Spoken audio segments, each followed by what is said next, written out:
Mies a German architect, said something like, God is in the details. I use the word details very often in my discussion with clients.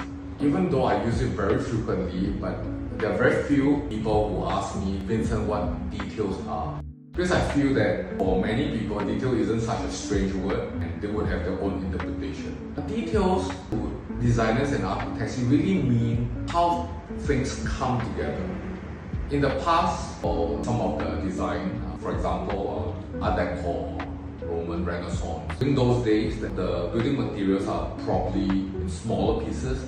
So in order to build something which is larger and majestic, you need to piece some of these several items together so that they look large.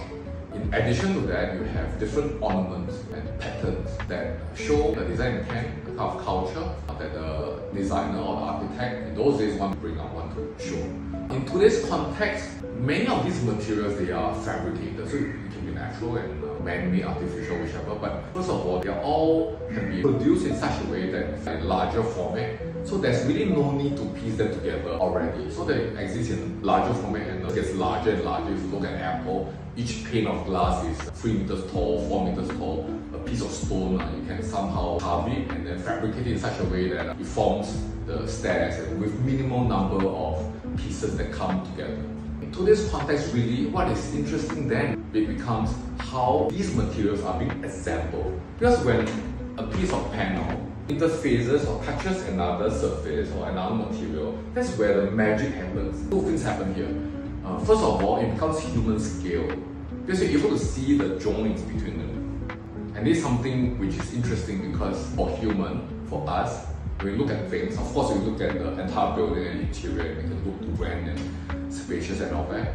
But at the same time, your eyes will be looking around for things which you can pick up, and details are one of those. So they're smaller and they are at where the joints are going to be, where the end point of the panels or the different facades or the different elements are going to intersect or interface with another material. So that is one. And the other thing is that since these materials are fabricated to the point of it can be almost perfect, the kind of quality, the kind of perfection even can be manufactured reasonably satisfactory by today's standards.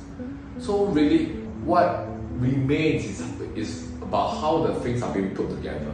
Because that's where then the uncertainty is. That's where the magic can be. That's where perhaps some of the surprises or some of the creativity can happen, and where the details are. The idea of the beauty of a design that somehow can be encapsulated into an area that's small, but that's where the real magic is.